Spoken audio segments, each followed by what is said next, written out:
네, 이번에는 2012학년도 5번 장문 기출 관련된 질문입니다. 자료 니은 상수의 어려움은 어떤 장문 이론에 근거하여 설명할 수 있는지 질문드립니다. 인지주의 장문 이론이라면 어떤 분에서 단서를 찾을 수 있을까요? 라고 물었습니다. 상수, 저는 중학교 때 시나 수필을 잘 쓴다는 칭찬을 많이 받았습니다. 제 글을 읽고 난 후 선생님이나 친구들이 보인 흐뭇한 표정이 지금도 떠오릅니다.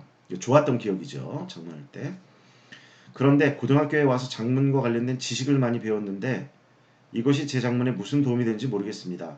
도리어 장문에 대한 흥미만 잃어버렸습니다.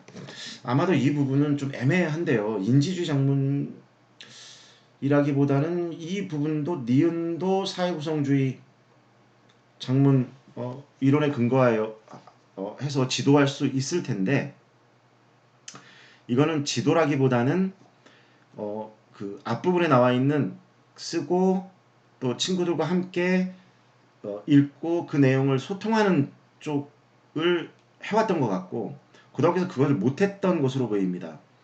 그래서 이 친구에게 지도할 거는 사회구성주의 입장에서 글을 쓰게 하고 함께 그 쓴 글에 대해서 서로 이야기해보게 하는 사회구성주의적 장문의 이론을 통용할 수 있을 텐데요.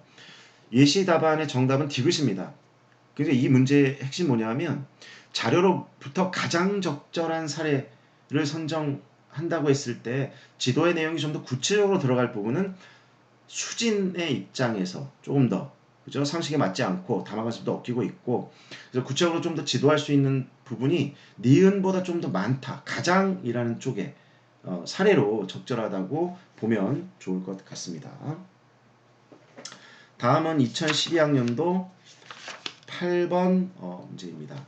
자료에 나타난 교수자 요인의 장문 교수 관점에서 언어 통합적 관점이 무엇인지 질문. 아까 우리 질문에 대한 답처럼 언어 통합적 관점이라는 건 말하기, 쓰기, 말하기, 듣기, 읽기, 쓰기가 모두 통합된 그런 관점으로 내용을 정리해 보면 좋을 것 같습니다. 다음은 2013학년도 5번 기출문제입니다. 답지 2번에서 인지주의 관점에서는 필자의 장기 기억 속에 저장된 독자에 대한 지식이 장문에 영향을 미치는 것으로 설명하며 독자를 능동적이고 목표지향적인 해석자로 정의한다. 글의 의미는 글, 필자, 독자가 상호작용하는 상황에 있기 때문에 필자의 의미 구성 능력을 신장시키기 위해서는 상황 민감성을 높일 필요가 있다. 이때 상황 민감성이란 구체적으로 어떤 것을 말하는지 궁금합니다. 일단 이 부분과 이 부분을 이렇게 잘라서 보면 좋을 것 같아요. 글의 의미는 글빛자 독자가 상호작용 상황이라는 것은 조금 더 사회구성주의적인 입장이라고 봐야 될 것 같고요. 필자의 의미 구성 능력을 신장시키기 위해서는 요게 인지주의에서는 일단 기본적으로 1번 개인의 목적의식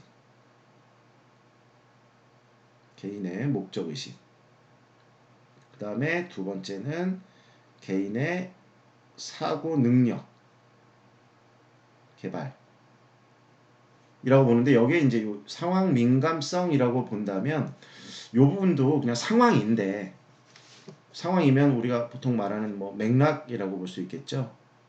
이걸 좀 주요하게 봐라 라고 본다면 이 부분이 역시 사회구성주의적인 그런 표현이라고 이해하시면 될 것 같습니다. 다음은 2013학년도 7번 객관식 7번 문항입니다. 객관식 1번 답지에서 장문 수행평가 계획은 국어과 평가에서 강조하는 직접평가, 영역통합평가, 장문 기능통합평가, 채점자 간 신뢰도 확보 등의 측면을 고려하지 못하고 있다라는 답지인데요. 위의 선지에서 채점자 간 신뢰도 확보 외의 나머지 평가들이 지문 장문 수행평가 계획에 어떻게 나타나는지 궁금합니다. 특히 장문 기능통합평가가 어떤 것인지 설명해 주실 수 있을까요? 라는 질문이었습니다. 일단 보면 직접 평가 장문 수행평가 계획의 내용에 보면 학생들에게 이제 성취 기준이 제시되고 수행평가 세부 계획이 제시되죠. 한편에 글을 쓰시오라고 하는 건 직접 평가가 됩니다. 간접 평가라는 건 뭐 객관식이나 OX나 이런 기입형 장문에 대한 근데 이거는 직접 글을 쓰는 평가이기 때문에 직접 평가라고 볼 수 있고요. 그 다음에 영역 통합 평가라는 건 성취 기준에 보면 장문 영역과 문학 영역을 통합한 평가라고 볼 수 있습니다. 그 다음에 장문 기능 통합 평가라고 한다면 이렇게 보시면 돼요. 2012 개정교육과정에 보면 그 내용 체계표를 보면 지식, 기능, 태도, 실제라고 되어 있습니다. 그 중에 기능 부분을 보면 쓰기 기능부터 계획하기 기능, 내용 생성 기능, 내용 조직 기능, 내용 표현 기능, 고쳐 쓰기 기능, 그죠? 이 나와 있습니다. 그래서 그 기능을 종합적으로 이 학생이 한 편의 글을 쓰기 위해서 계획하고 생성하고 조직하고 표현하고 고쳐 쓰는 이런 기능들을 갖추어야만 한 편의 글을 쓰도록 만들어져 있기 때문에 장문 기능 통합 평가라고 볼 수 있겠습니다. 다음은 2014학년도 A형 서술형 2번 문제에 대한 질문입니다. 학생 B 장문 과정과 학생 C의 장문 과정의 구체적인 차이점이 궁금합니다.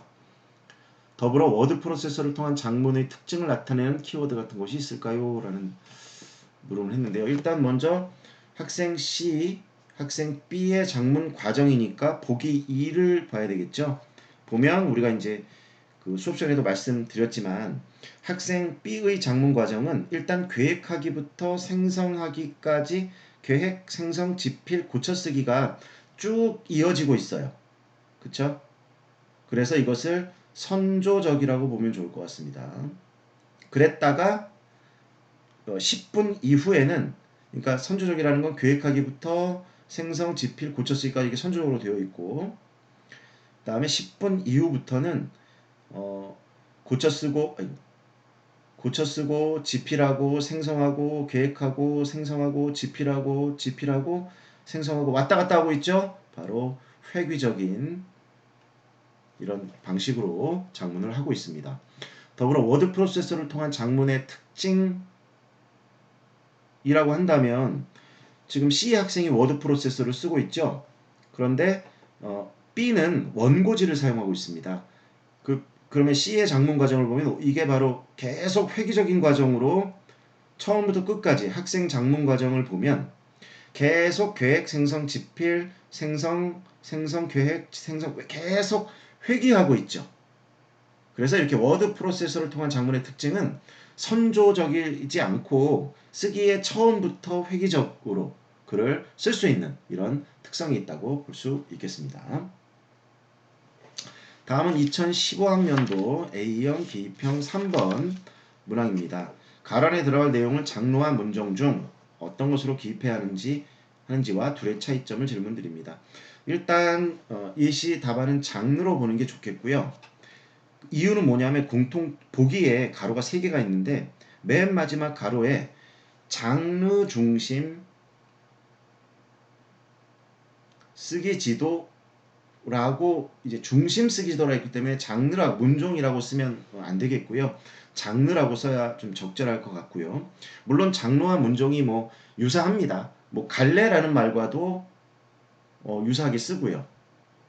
그러나 여기서는 일단 장문 교육론의 용어로는 갈래와 문종이라는 이런 표현은 잘 쓰지 않고요. 이 중심 쓰기라고 할 때는 이때는 장르라는 표현이 들어가 있고, 이거는 어떤 것과 연결되어 있냐면 우리가 이제 결과 중심, 또 과정 중심, 또 맥락 중심, 그 다음에 장르 중심, 이렇게 쓰기 지도, 요 국어 장문 교육론의 이런 중심 쓰기 지도, 결과 중심 쓰기 지도, 과정 중심 쓰기 지도, 맥락 중심 쓰기 지도, 장르 중심 쓰기 지도라고 하는 이러한 용어상의 이해가 좀 필요할 것 같습니다. 여기서 장르라는 표현이 적절할 것 같습니다. 네, 이상으로 마치겠습니다.